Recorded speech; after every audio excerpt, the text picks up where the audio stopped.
Hello, Morongo Basin and listeners around the world online at Z107.7fm.com. Here is the Z107.7 local news for Wednesday, October 25th, 2023. When the presidential primary election rolls around in March 2024, voters in the sprawling 19,000 square mile Fire Protection District 5 will once again have an opportunity to reject the unpopular FP5 fire tax, currently set at $172 per parcel. Reporter Mike Lipsitz tells us why the tax is once again being put before voters.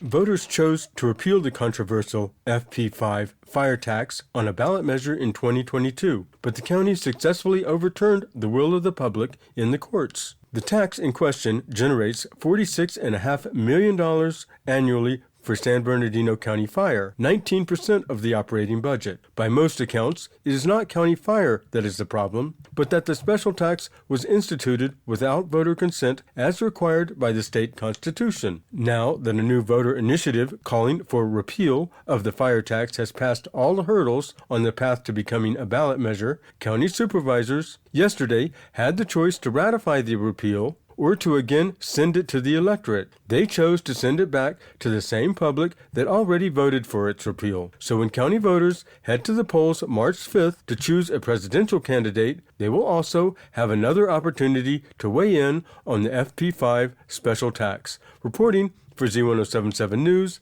this is Mike Lipsitz.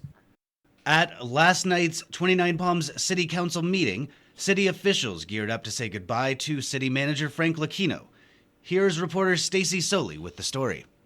Yesterday's city council meeting was bittersweet as, after 8.5 years, it marked the last time city manager Frank Lucchino will sit before this council. Lucchino's final day on the job is tomorrow, before he leaves to become city manager of Desert Hot Springs, and interim city manager Larry Bowden takes over until a new manager is hired. Mayor MacArthur Wright commended Lucchino for his hard work, leadership, and commitment, and several members of the public also chimed in. I want to thank you for being so inclusive to our special needs community.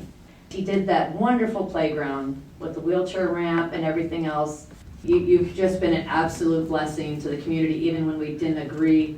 That was from Kara Lee Hargrove, who chairs the city's wastewater treatment committee. Next, council discussed the fate of the proposed wastewater treatment plant. They voted to use $1 million of remaining planning funds on a United States Geological Survey, which will clarify how soon 29 Palms will actually need a treatment plant, and another $1 million will be used to define operating costs. In other business, several members of the council reported on attending the ribbon cutting at Wildcat Stadium and the new green lights that flicker off and on.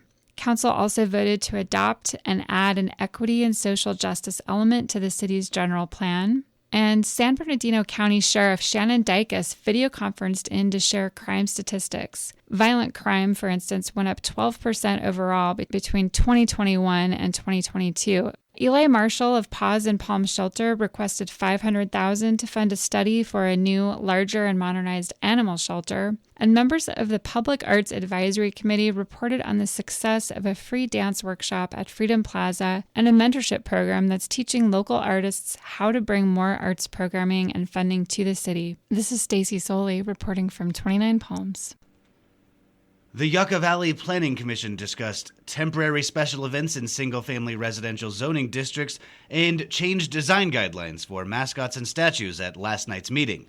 Reporter Hillary Sloan is here to recap the discussions.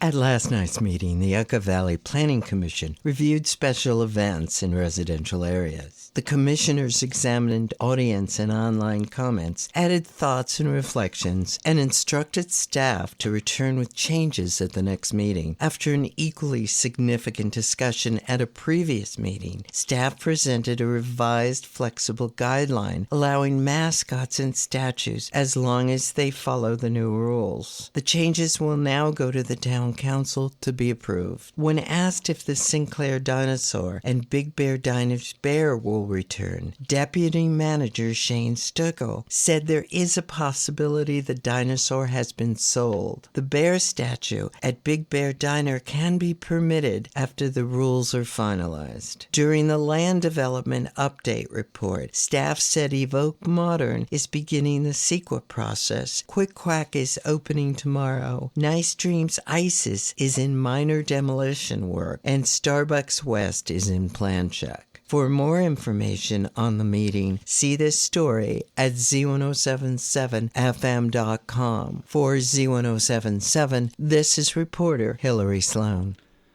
The Joshua Basin Water District is extending their low-income household water assistance program, called LEWAP, into spring of 2024. The program helps Joshua Basin Water District customers who have a past due bill. Since its beginning in 2022, the program has saved Morongo Basin residents over $87,000 and $48,000 this year alone. The Water District will be working with the Community Action Partnership San Bernardino County to help residents apply for the program. If you have yet to apply, you can join the next LEWAP meeting on November 16th, starting at 10 a.m. and going until 3 p.m.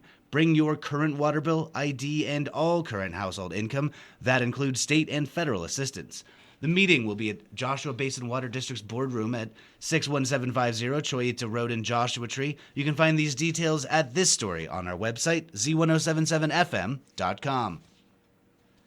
This Saturday, the first ever 29 Palms Book Festival will take place downtown and feature a variety of free activities for the literary-minded. Reporter and bookworm Heather Clisby has more. Featuring the tagline, Celebrating the Frontier Spirit, the debut of the 29 Palms Book Festival this Saturday will offer a day of live sessions, author interviews, and book signings. With 31 authors participating, the free festival will take place primarily at Corner 62, 73552 29 Palms Highway, or at the 29 Palms Community Center, just across the street at Freedom Plaza. Created by Patrick Zukawicki, the day-long festival will also include the Desert Writers Guild's Book Fair from 9 a.m. until 6 p.m. in the covered patio beside the 29 Palms Community Center. For a detailed schedule of the live sessions, book signings, and other events, check out this story at z1077fm.com or visit the event website, 29pbf.com. Reporting for Z1077, this is Heather Clisby. Theater 29 is offering something a bit different this weekend. Arts and entertainment reporter Charlie Thomas says you don't want to miss this one-woman show from award-winning actress Miri Hunter.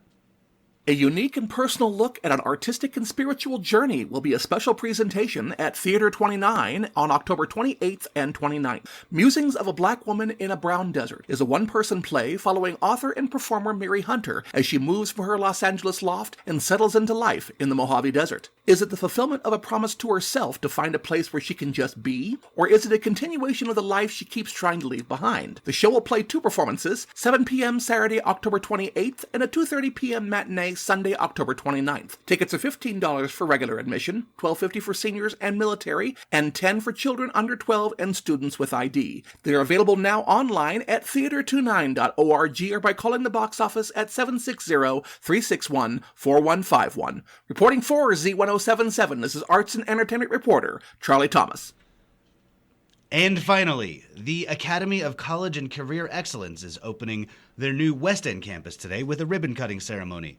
The school, which is the Morongo Unified School District's vocational training and continuing education programs, is located at 59269 Sunny Slope Drive in Yucca Valley.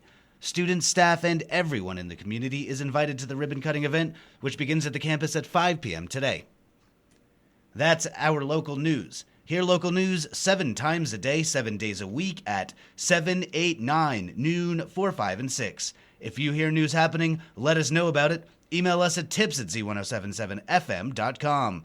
Reporting for the Morongo Basin News Leader, the award-winning Z1077 Local News, I'm Jeff Harmetz.